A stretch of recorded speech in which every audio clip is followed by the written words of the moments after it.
Welcome to the Europe-MENA regional discussion on employability. So it is part of the Youth Global Disability Summit. The Youth GDS is co-hosted by the International Disability Alliance, Atlas Alliance, through Youth Mental Health Norway, UNICEF, and supported by the government of Norway. I'm now going to briefly explain some of the features of today's webinar. This webinar is being recorded. There is international sign interpretation, language interpretation in English, French, and Arabic, and captions in English. You have a CC button on your screen that will enable the captions. If you need captions in a different window, the link is in the chat box. Kindly take a few seconds to enable the language of your choice in the language options, again at the bottom of your screen. There will be an option to mute original audio. Please do not select this option. If you do, you might miss some parts of the audio. So let's take 10 seconds so you can select the language of your choice in the language options. If you have any question for panelists, kindly use the Q&A option or leave your question in the chat box. Our team is monitoring both and will try and respond to questions in the course of the event where possible. We hope to have time for questions wherein participants may be invited to ask questions. Please note, we cannot put camera on for participants due to the limitation of the platform. Where time is an issue, priority will be given to live answering questions that are relevant to the discussions which have been presented. Should you have any accessibility issues, please send a private message to the host account or email webinars@ida-secretariat.org, and the team will try and resolve that to the best of their ability. We request all speakers to kindly keep to times and to ensure that they speak slow enough for the interpreters and captioners to follow. We would like to thank you, the logistic and communication teams at the International Disability Alliance, for their hard work and consideration in enabling the participation of all of us here today. Thank you. Thank you so much, Stacey. Thank you everybody for being in this session that's part of the Youth Global Disability Summit, a great event that's happening for the first time ever. We are so happy to have a great menu of panelists today who will talk about employability. Just to briefly introduce myself, I am Güler. I am IDA's youth focal point, and you can contact me for any youth-related issues and concerns. I will be at your disposal at any time. Thank you all for being here. I think when we're at the intersection of being youth and having a disability, a topic that concerns us is employability. We say employability, maybe not employment, because to be employed, we need to be employable. We need to have reasonable accommodation, we need to have the needed measures, and we need to be included in the workplace. And this always doesn't depend on us. So we'll start with our great 4 panelists who will talk about this topic and their different experiences. They are from different countries, all youth with disabilities, and talking about employability from a different perspective. So I will start without waiting more with our first panelist, who is Nora Eclav. She is 26 years old. She's from Sweden, board member of Any Youth, and she has been engaged in the disability movement since 2016. In different organizations, and she has worked as a Secretary General at the Swedish Youth Federation of Mobility Impaired. Now she's studying journalism in Stockholm. And in the employability team, her area of interest is the right to personal assistant. And I think we can all connect to this right. She thinks that personal assistance to many is a precondition to live independently and get the opportunity to work, to study, and to live your life, our life as we want. So Nora, thank you for being here today. And the first question I would like to ask you would be to know if you could tell us a little bit on the transition phase between education and employment. Are you currently working? Are you searching for a job? And how is going this phase for you? If you could share us this experience, that would be great. Thank you. Yes, thank you so much. I want to begin talking about my first job that was a summer job. I grew up on a small island called Öland in southern Sweden. When I was studying at junior high school, my municipality guaranteed all students a summer job. All we needed was to call a phone number to apply. I called the number, but as soon as I addressed my disability and that I needed an accessible job, the person from the municipality almost laughed at me and told me that we don't have job for persons like you. At the time, I didn't know what to say. I got very sad and disappointed. But after a while, I was just angry. I decided to email the municipality to complain. I wrote that I did not necessarily demand a job, but the same opportunity as my classmates to get one. In Sweden, an email sent to municipalities is classified as public document. The day after, they wrote about my email in the local newspaper. The same afternoon, the head of human resources at the municipality called me and told me that they got a summer job for me. I got my first real job after studying political science at university. The job was to staff the front desk at another municipality. I was paid by an hour. I got a job through contacts near to family, and it worked really well because my employer understood the importance of flexibility. Thanks to personal assistance, I could work as any other person. But the right to personal assistance is not obvious for everyone. Meanwhile, I was engaged in the disability movement and in Swedish Youth Federation of Mobility Impaired. And after a year, I got a job as Secretary General in 2016. It was a dream job for me, but I first needed to move to Stockholm. The municipality in Stockholm decided to refuse me the personal assistance that I needed to work and live independently. The motivation was that the municipality thought that my needs were too small. This, of course, felt very wrong.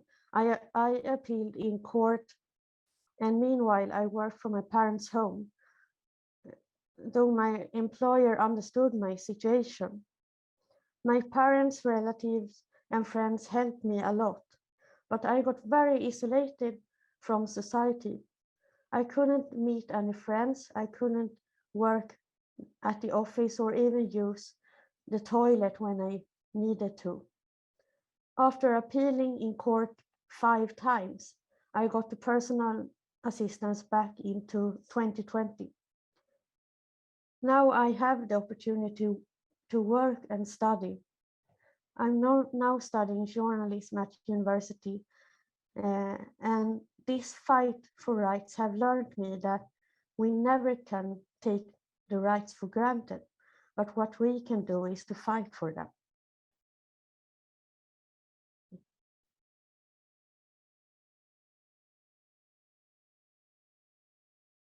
We can't hear you.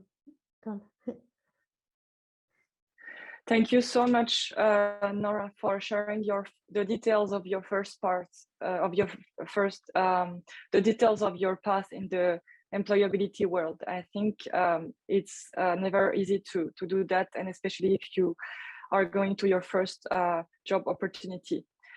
You shared also with us the importance of the right to personal assistant, and we also noticed that it had a great and strong impact in your experience. And of course, we know that some persons with disabilities need a personal assistant, and that's all right. Of course, we know that the role of the personal assistant can differ, can change depending on the person and on the situation. So without making generalities, could you tell us, in your experience, in which kind of situations the personal assistant is useful for you? Thank you. Yes, of course. I have a muscular disease and a blood disease and also a lung disease. So yeah, I sometimes need to use a wheelchair. I need personal assistance in situations which are related to my hygiene, as help to use toilet, help with clothes, and to reach or carry things. I need someone to be there for me at the work and at home. Yeah. Okay, and in that regard, what would you recommend to your state regarding the importance of the personal assistant and this as a right? I want to highlight that the personal assistance is important to get the access to work. And getting the opportunity to work can be very important for a young person. Having a job also means being a part of the society. According to the Convention of Rights of Persons with Disabilities, CRPD, Article 19, the right to personal assistance is a precondition to inclusion and in the community and to prevent isolation and segregation. The right to personal assistance should not depend on where you live. It should be equal. According to the CRPD Article 27, the state parties also should promote the realization to work on equal basis as others.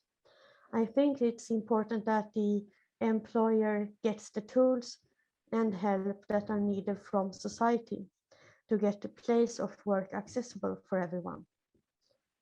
Finally, we, children and young persons, have the right to dream about our future.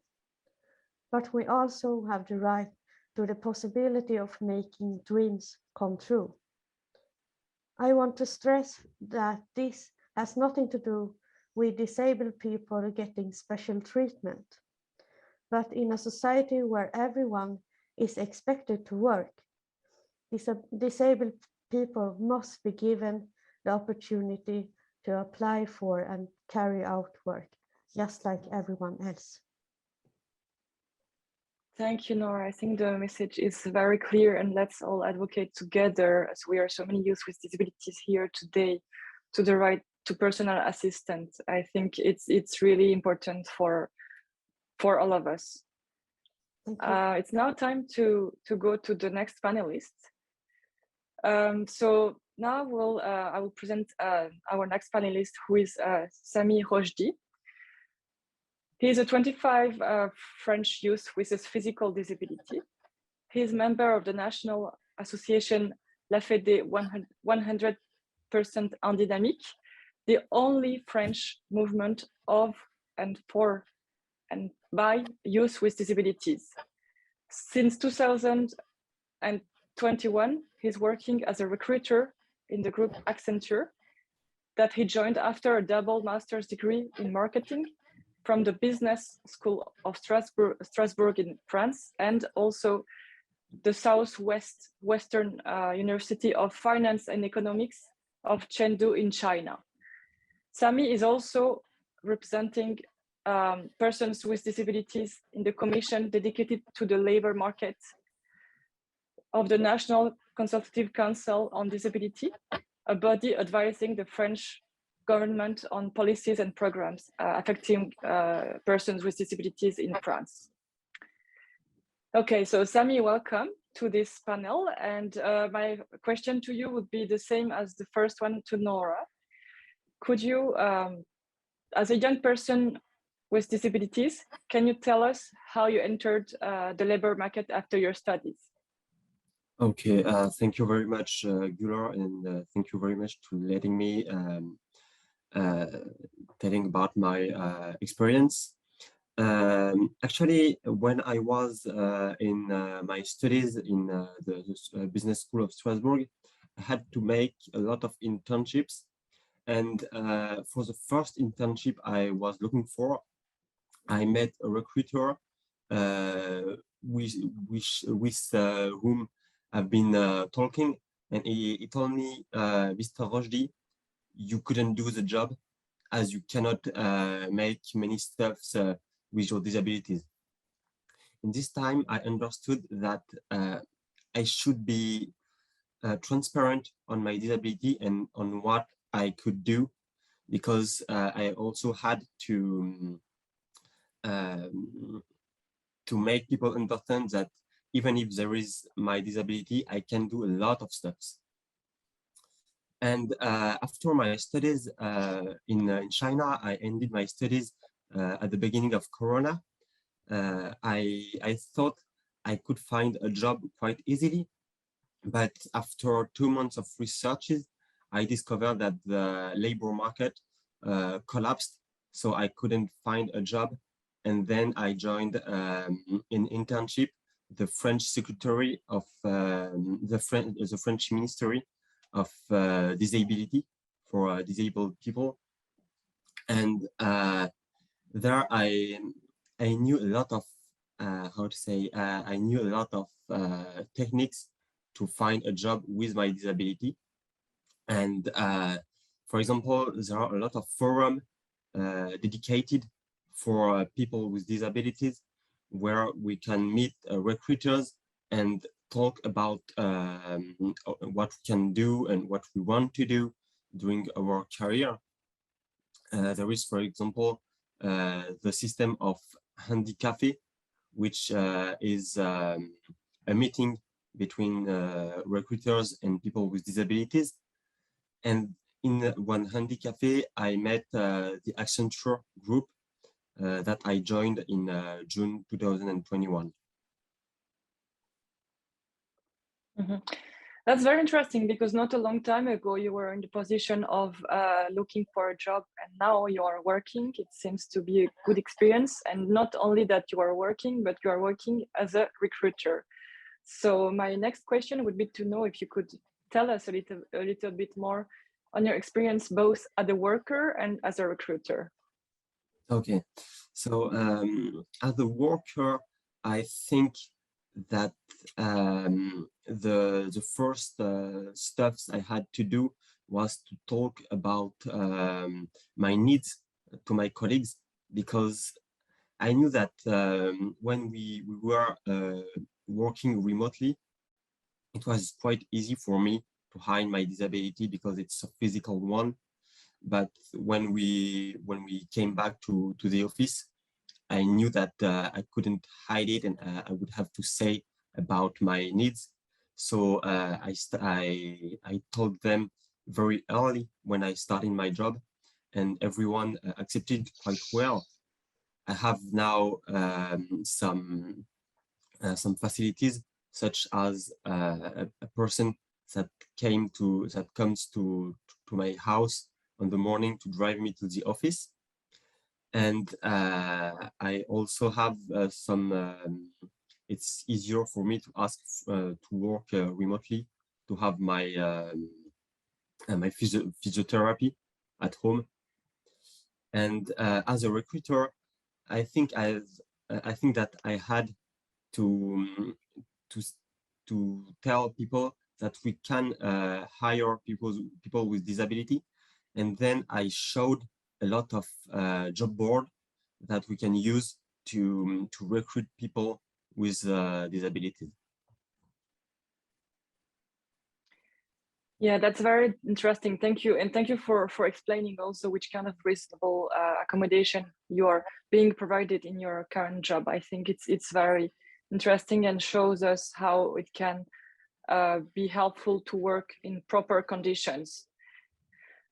So I guess now, based on your experience, what would be interesting would be to know which kind of recommendations that you would address to improve access to working conditions for youth with disabilities, basically. As you found a job through the organization of a handy cafe, I think your recommendations could be interesting.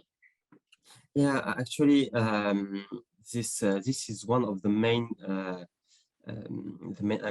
accommodation that we should develop in France, but not only. I think we should develop that kind of initiatives all around the world to make it possible for anyone to find a job, even if it's quite hard.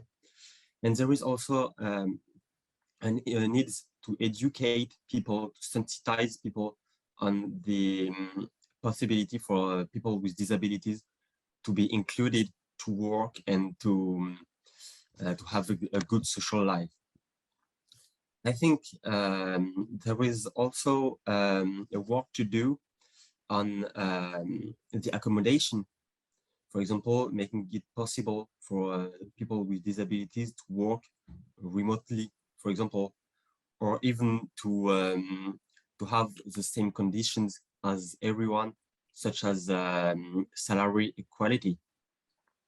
There is also a need to give people with disability the opportunity to evolve at the same path as everyone, if possible, because in many times, in many companies, we cannot evolve at the same path, and we have to wait because there is a lot of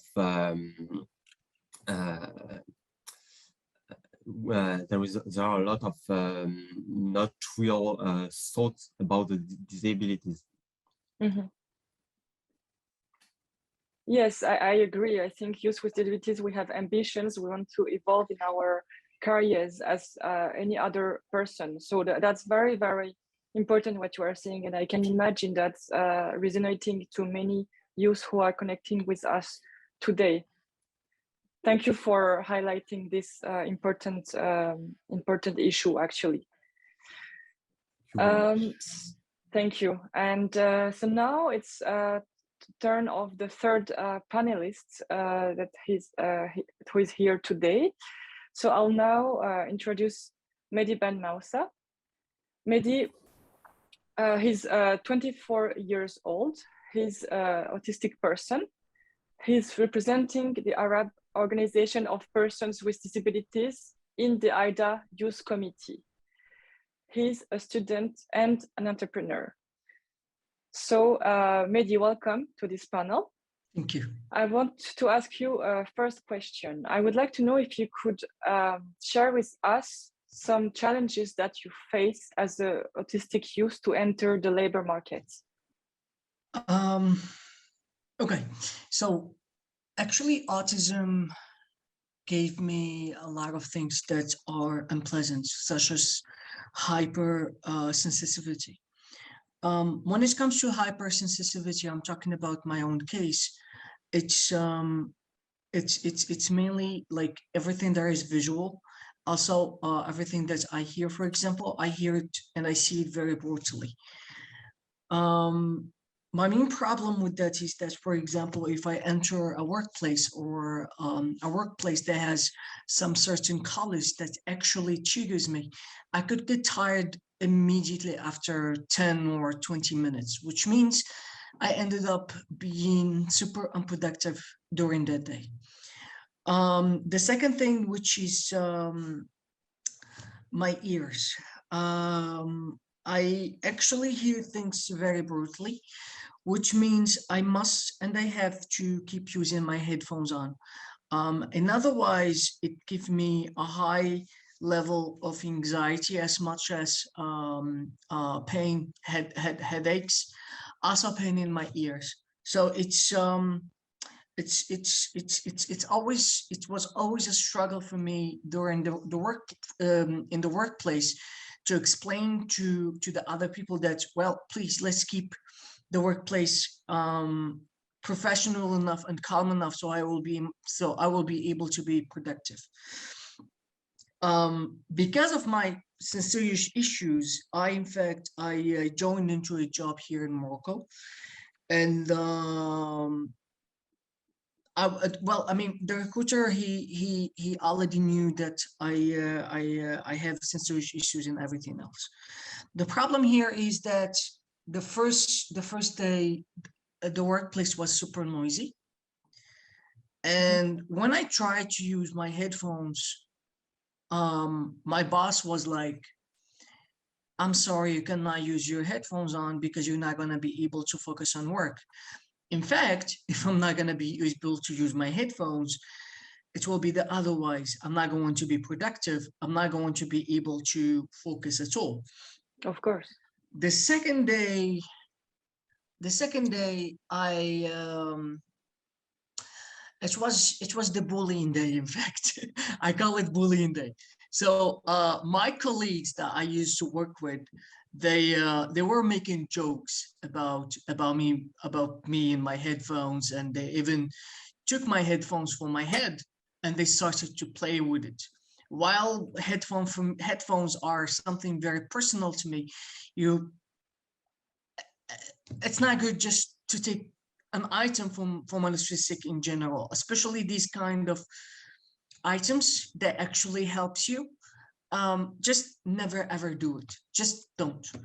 The third day, I heard a female talking about me, saying, well, he's overreacting about everything. Well, he's just trying to be lazy. Well, he's just trying to make issues here." Then I immediately resigned, because I wouldn't be able to just like work at such a toxic work environment. Also, let's not forget that the employability was, in the first place, was very hard for me to enter the market. And to explain to the recruiter that I'm a person with disability and this is exactly where I need. And for Morocco, like for such a country that does not recognize disabilities in general, it's just it's always a struggle.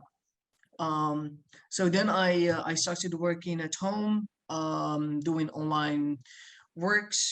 I've been always working remotely with Americans or Canadians or Eastern Europeans. So, but I couldn't really have that kind of physical work at my own country. Thank you. Thank you for sharing this these details about the attitudinal barriers that you have faced when trying to enter the labor market. And I think that your message is very powerful because you decided not to accept such barriers anymore and to leave this toxic environment. And I think that that's very, teaching to all of us that sometimes it's important to put some limits and for our mental health. And actually just after this session we have another one on mental health, and I think that's great and courageous. Actually it was very very courageous to share this also, and also if other participants want to share some comments on the chat about these experiences, please note that this is a safe environment and you can feel free to do so. So thank you. Now, having explained us that, I know that you are also an entrepreneur, and then I'm wondering if you could also share some positive experience that you had that you gave to yourself in the labor market environment. So could you share with us a positive work experience and explain us a little bit with us the reasons why it is actually a nice experience? Thank you. Absolutely. So actually in 2019, in the beginning of 2019, I started my own company. As entrepreneurship actually is well known as a very unnoble professional journey, which is very, which is understandable. So in the first 6 months, in fact, it was a struggle financially because I wasn't I only been using my savings, so I invested all my savings, and there was no major income that would allow me to keep investing, etc. So at the beginning I started to recruit people. I recruited 12 persons, and two of them were actually persons with disabilities. One was autistic. She was actually autistic. Well, she is autistic right now. And the second one, she had a physical disability, and she's in, well, she used a wheelchair. So here, actually, what I've been doing is mainly been working on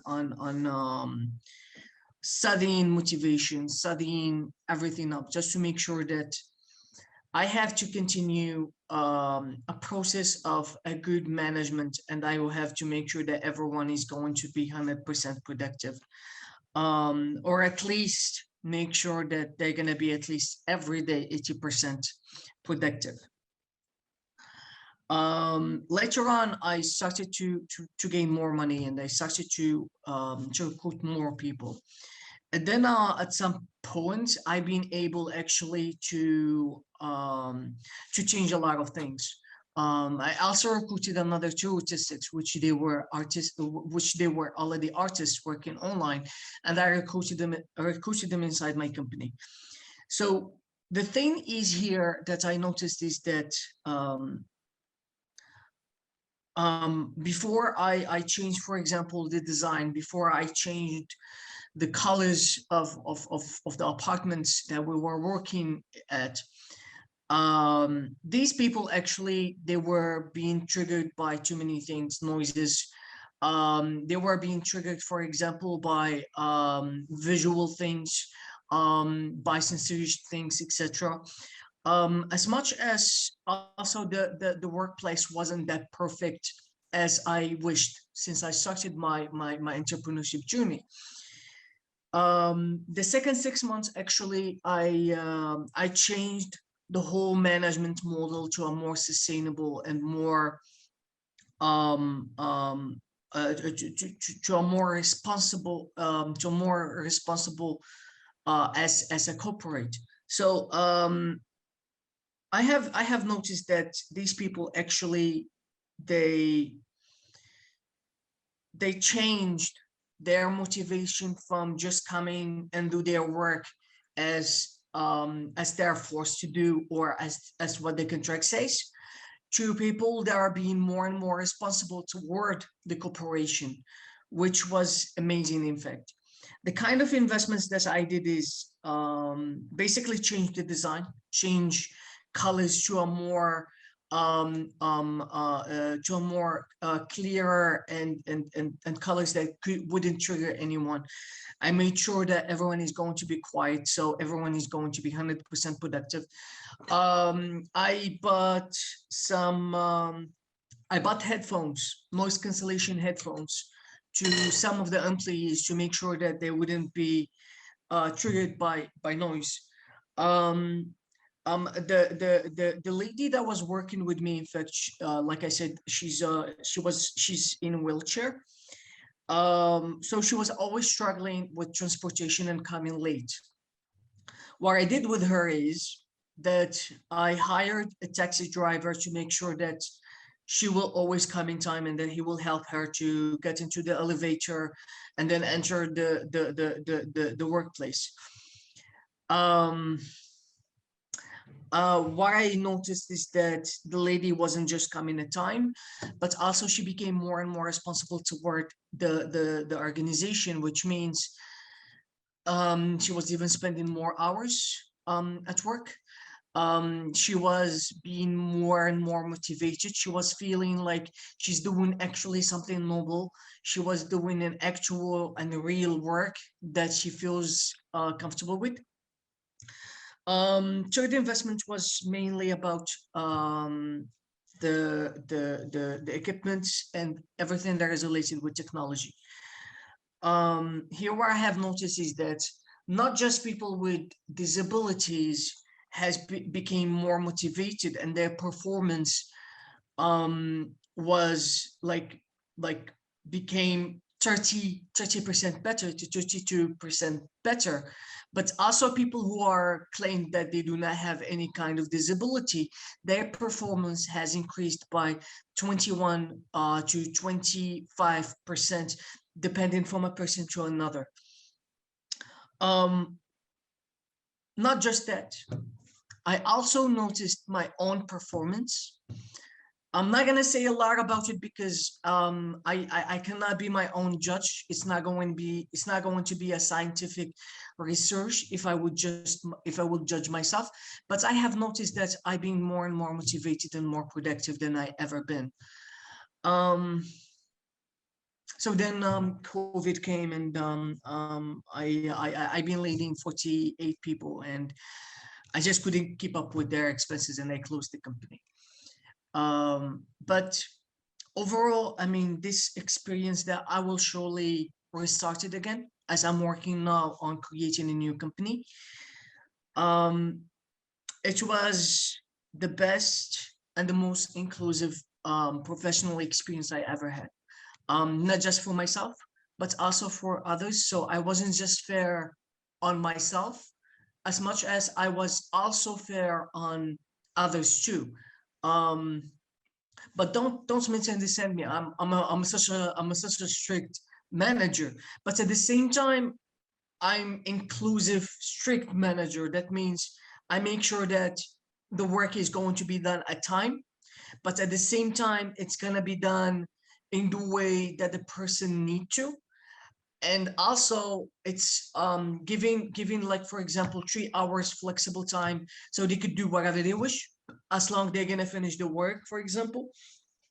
Thank you, Mehdi. That was really insightful. Thank you for so much concrete examples. Thank you so much. I'm sorry for taking too much of time. No, that's fine. We still have enough time for everybody, and we might even take one question or two, we'll see. But I think that the concrete examples that you gave are really insightful to everybody, to show how you can accommodate the requirements of different persons working in your company while being a good manager, and that it can, at the end of the day, be helpful to everybody to feel safer and to be more effective and productive at work in a good sense. So I think that was great, and thank you for that. It's time now to welcome our fourth speaker. Last but not least, I'm gonna welcome now Saleh Nasser.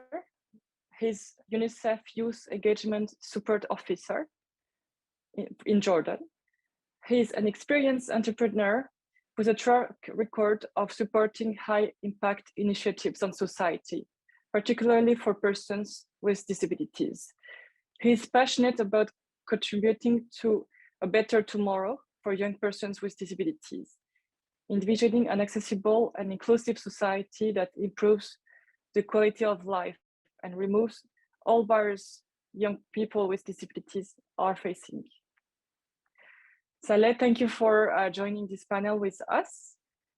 Thank you, Gabor. I would like to know if you could share with us some information about your background and your journey to employment. I think your journey might be super interesting, and I also guess that many youth with disabilities are dreaming to work for the UN, and sometimes that they might feel that can be not possible to achieve. So it would be great if you could share some of your experience with us. Thank you.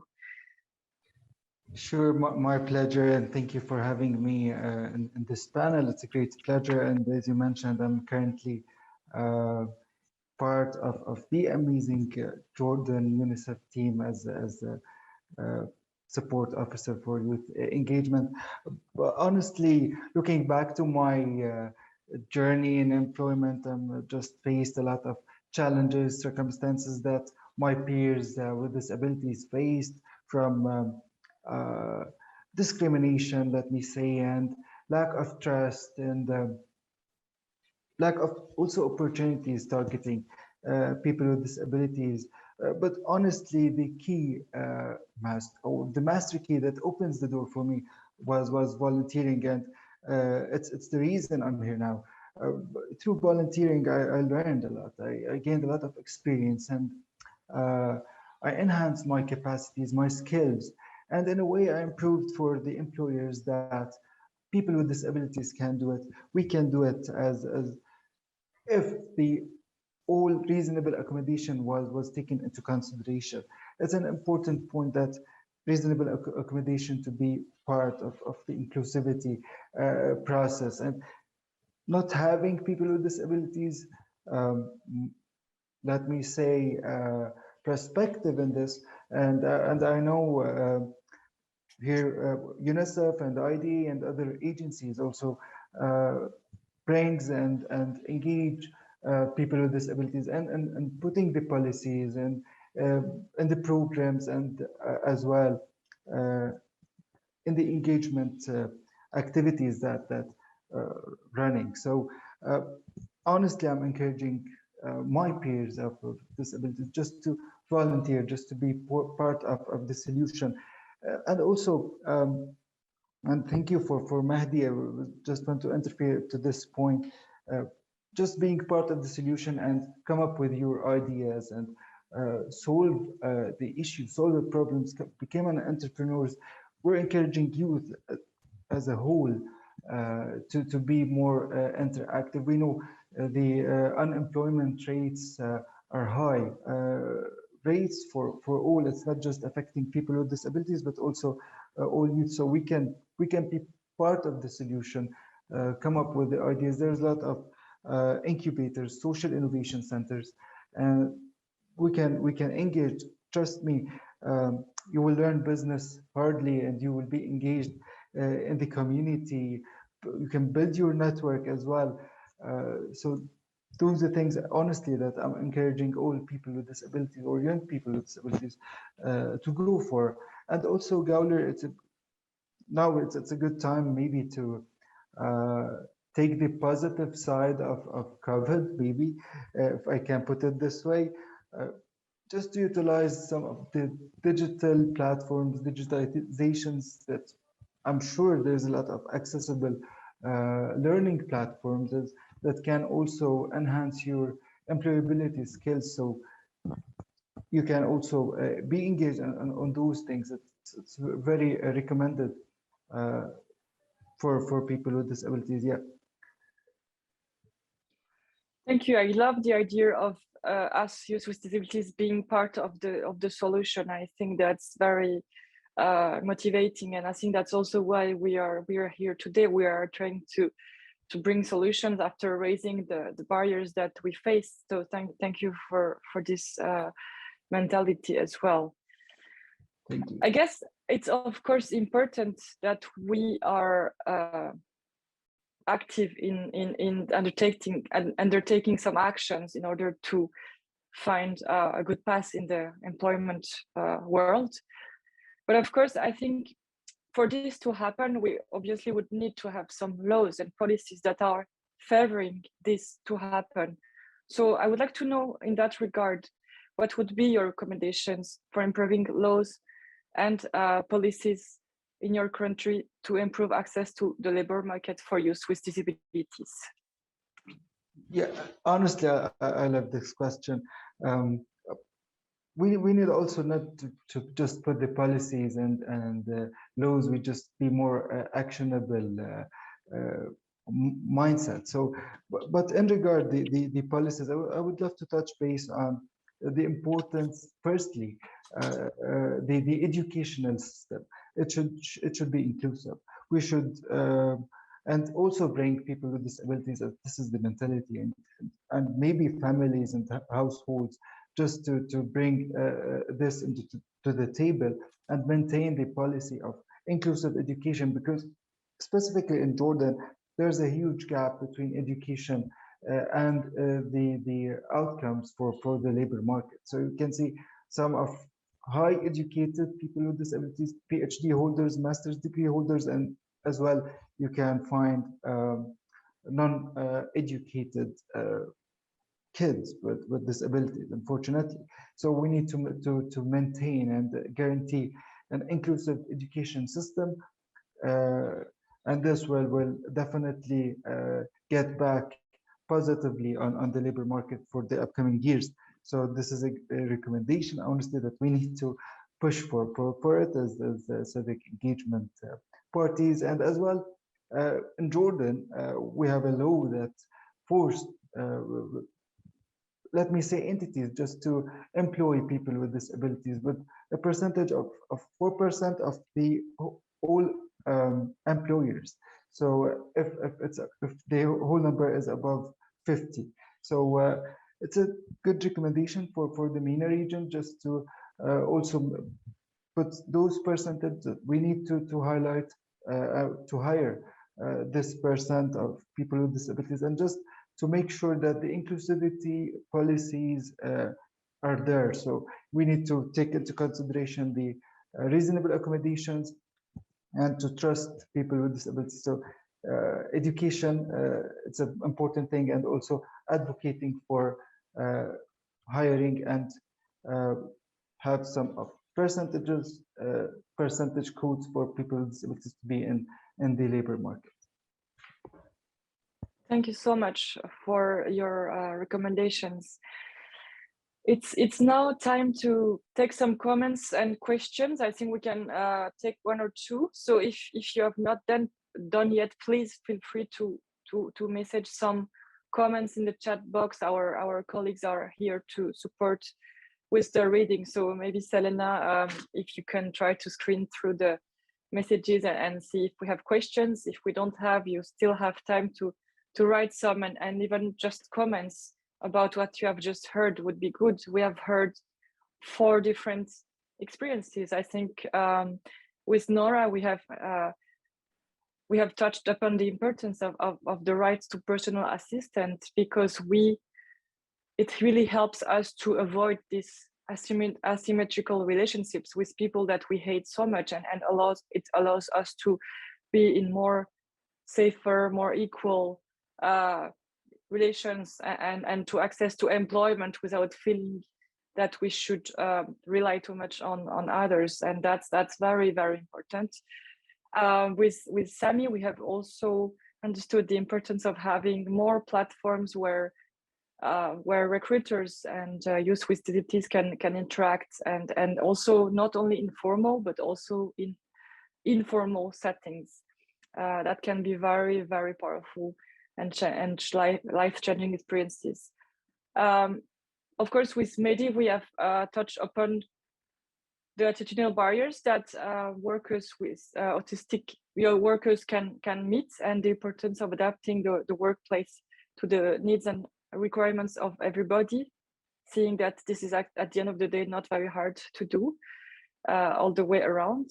And of course, with Saleh, we have seen the importance of social entrepreneurship, and I think that many people who are here today are entrepreneurs and creating projects, and even some panelists that we had before were also in that great mood. So thank you for this vibe. I would like to know if Selena had spotted some questions or comments that could be shared with everybody here. Yes, Gula, thank you. We have one question from Esma, and she asks to the whole panel, do you think the employment mandatory quotas are a good instrument to ensure persons with disabilities are employed? Okay, thank you. Do we have someone on the panelists who want to talk about a minute on this? Yes, if I can answer this question, I find it very interesting actually, because I think that since we don't have enough people with disabilities that are employed, I think the quotas are still very important. But when I hope one day we'll have enough, it will be easier for us as people with disability to find a job, then I think the quotas should be not used anymore, because it would be like a putting a target on people. But now I think it's very useful. Yeah, because of the current situation, right? I understand. Thank you. Do we have one more question, Selena? We do. We have 2 or 3 questions actually, and we'd like to invite Issa Abdul Rahim, who would like to answer a question, ask a question. Yeah. Can the colleagues unmute him? Or can you do it maybe?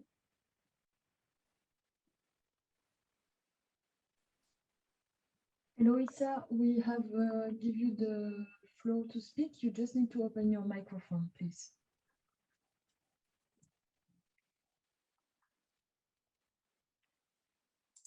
Hi, hello. Yes. It's Issa speaking. Hi. Yes, please go ahead. We can hear you. C'est Boka Kanta depuis. Oui, c'est Boka Kanta Shamsidine depuis Difa, Niger. Good morning. I come from Niger.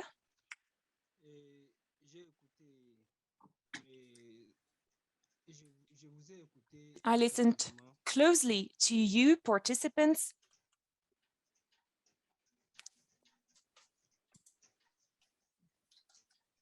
So I listened to you closely and cautiously. I listened to everything you said, and your testimonies were very important to me.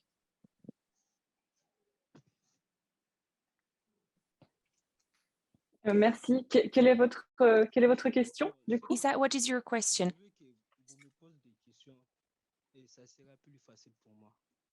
Actually, you can ask me questions. It will be easier for me because I'm not used to this. Okay. Well, thank you very much for this and for expressing your gratitude towards our panelists, and we'll for sure ask you questions if the panelists have. We can also stay in touch to interact later as well. You're of course welcome to join our Youth with Disabilities Global Caucus by writing us an email. Maybe my colleagues can also share my email address in the chat box for you to have it. Thank you. Can we have a last question maybe? Yes, Duku asked, how can we amend the Umbrpd to further strengthen employment of persons with disabilities across the globe? Okay, do we have someone who'd like to try to answer this one? Maybe I said it with my my intervention that we need to always get people with disabilities on board when doing such things. So just to policies, you mean, or something like that, just to engage people with disabilities, and for sure the engagement and the perspective of different kind of disabilities can also strengthen such policies and agreements as well. So yeah, I do believe that the integration, it's the secret sauce for this. Honestly, it will strengthen for sure the policies and everything. Honestly. Thank you very much for your direct answer on that.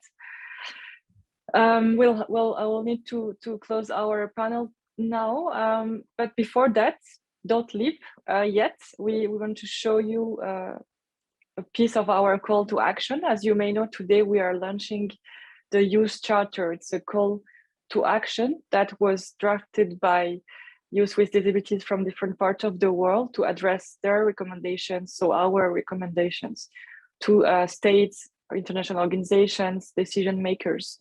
And at the end of each session, we watch one piece of the charter. So at the end, we see one action per session. So now we'll watch this short video. I thank you, all of you, for coming today. I thank you, our great panelists. It was really amazing session. So many important topics. Please keep interacting in the chat. Also, please stay for our next session on mental health is going to be a very important one. So now we'll watch the next action of the call, and then we will have a 2 minutes break. Thank you. Action 8. Ensure quality inclusive education for everyone. We recognize that youth with disabilities have the right and freedom to access education on an equal basis with other learners in accordance with their choice and with access to reasonable accommodation and any other supports they require to fully and effectively participate. We commit to taking steps to include all learners with disabilities in the design and promotion of inclusive educational systems. We commit to increasing scholarship for students with disabilities and taking active steps to disseminate them, including through accessible communication and formats.